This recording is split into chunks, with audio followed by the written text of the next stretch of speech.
ભાઈ બહેન છે. આજે 15મી ઓગસ્ટના દિવસે ભારતના રસ્તાઓ ઉપર ફરી રહ્યા છે. ભારતની કફોડી દશા જોઈને દેશના ભવિષ્ય બાબતે ચિંતિત છે. આ તો જો સ્વતંત્રતા, ચારે તરફ કેટલી ગંદકી છે. અને આ જો સ્વચ્છતાના સિમ્બોલ ગણાતા બાપુના ચશ્મા પર કોઈએ પાનની પિચકારી મારી છે. બિચારા બાપુ, આમ તો સારું છે, બાપુને આ પિચકારીને પરિણામે ગંદકી નહીં દેખાય. એમને આવું ભારત જોવું નહીં પડે. બરાબર. અને આ ગંદકી પાછી માત્ર બહાર જ છે એવું ક્યાં છે? સાચી વાત. અંધશ્રદ્ધા, વ્યસન, ભેદભાવ જેવી અનેક ગંદકીથી આજે માણસ પીડાય છે. અને પાછી આ ગંદકી પ્રજાને કોઠે પડી ગઈ હોય એમ લાગે છે. આ ગંદકી દૂર કરવા આપણે ગામે ગામ ફરીને લોક શિક્ષણ આપવું પડે એમ લાગે છે. અરે આ જો મોખાસણ ગામનું પાટિયું. ચાલ ત્યાં જઈએ અને જોઈએ કે અહીંના લોકો કેવી રીતે જીવી રહ્યા છે.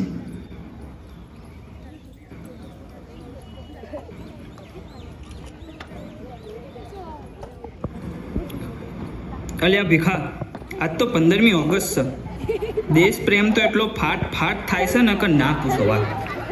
આપણો દેશ એટલે એક નંબર. હાવ સાચી વાત હો ચમનબા. પણ હારી નવી પેઢીને દેશ માટે બહુ પ્રેમ નહીં લાગતો.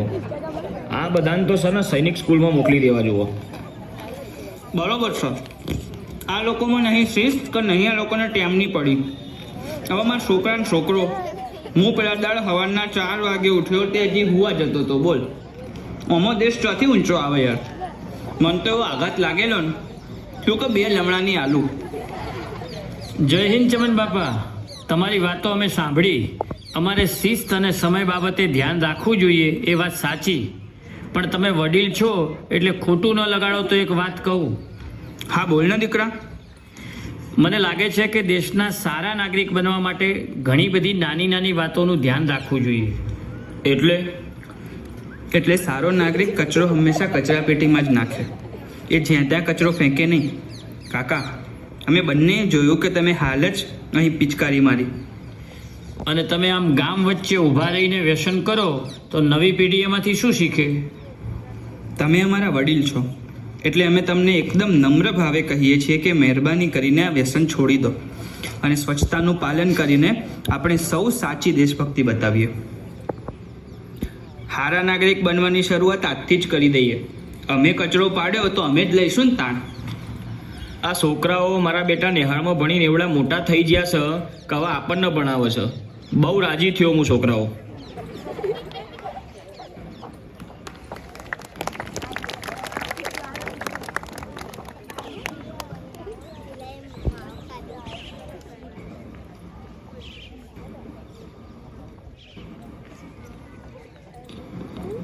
આવી જો લ્યા. હવ અલી વિદ્યાડી, તું કાલથી સ્કૂલ આવજે હો. સાહેબ આજે કહેતા હતા કે તારી હાજરી બહુ ઓછી છે, પછી પરીક્ષા આપવા નહીં મળે. મારા ઘેર એનું કોમ ના હોય તેને હાલ મોકલું? ઘરમાં જેટલું બધું કોમ છે. સાહેબને કહી દેજે એને ભણાવી જ નહીં. સારું. વેદાંત, તારી બેન કેમ નથી આવતી? તે ઘરે જઈને વાત કરી હતી? સાહેબ, મારી મમ્મી કહેશે કે એને નહીં ભણાવવી. સારું, આજે છૂટીને હું તારા ઘરે આવું છું. જય શ્રી કૃષ્ણ બેન, અંદર આવું? આવો આવો સાહેબ, બેહો. અલી સાહેબને પાણી આલ.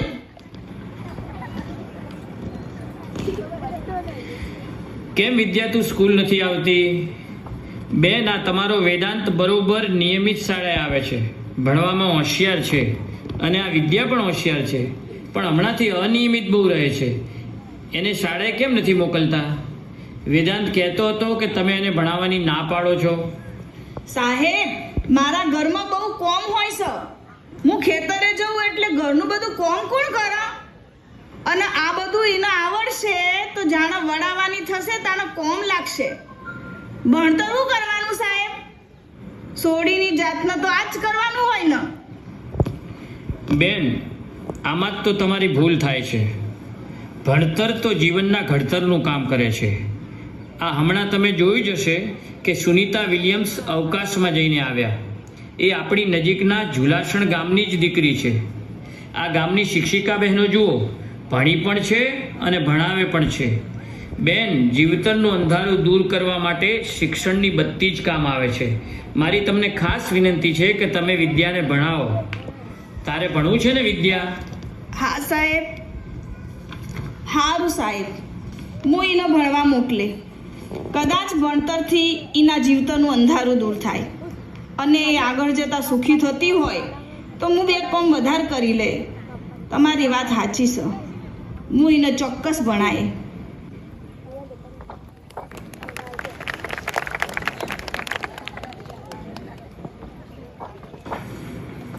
અરે જો જો આવ્યો પાછળ. અલે જોજે હો. અરે યાર, જલ્દી જલ્દી મારી ના. નાઈસ. આજ તો ચિકન ડિનર પાક્કું. અરે તમે લોકો ચિકન ડિનરની શું વાત કરો છો? આ તો ગેમમાં ભાઈ, તને ના ખબર પડે. હશે.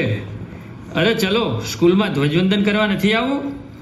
તું જા, અમે હમણાં થોડી વારમાં આવશું. ભલે, પણ યાદ કરીને આવજો પાછા. આજે શાળામાં એક નાટક પણ બતાવવાના છે.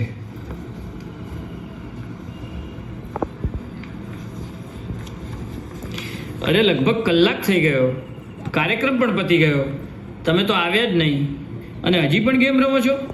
આટલી લાંબી ચાલે છે તમારા ફોનની બેટરી? મારી પાસે તો 25,000નો ફોન છે, ગેમિંગ ફોન. બેટરી બહુ લાંબી ચાલે.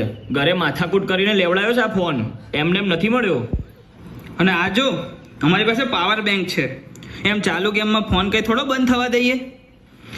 ગેમ પ્રત્યે આટલી બધી વફાદારી છે તો થોડી દેશ પ્રત્યે પણ રાખો. આજે આપણી શાળામાં આ બધા મુદ્દા ઉપર જ વાત થઈ. આ મોબાઈલના કારણે એક ઘરમાં એવું થયું કે સવારે 4 વાગે દાદા ઉઠ્યા તો ખુશ થઈ ગયા. જોયું તો એમનો પૌત્ર પણ જાગતો હતો. આ તો એમને પછી ખબર પડી કે પૌત્ર હવે સૂવા જાય છે. એ આખી રાત ફોન મચેડતો હતો અને એને ધ્યાન પણ ન હતું કે સવારના 4 વાગી ગયા. યાર, વાત તો સાચી છે. આ જો, આજે જ ફોન વપરાશના 5 કલાક થઈ ગયા. એટલું જ નહીં, આ રીલ્સ અને શોર્ટ્સ અને બધાને કારણે આપણી એકાગ્રતા ઘટતી જાય છે અને આપણી આંખો પણ નબળી થતી જાય છે.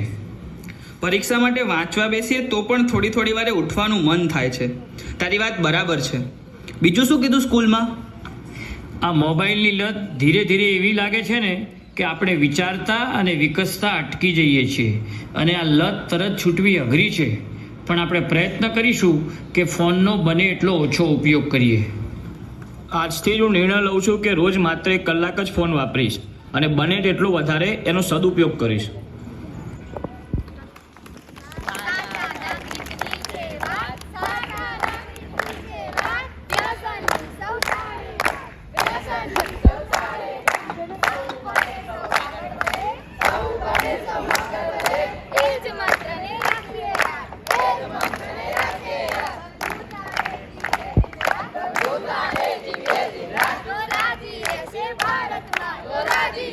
ભારતમાં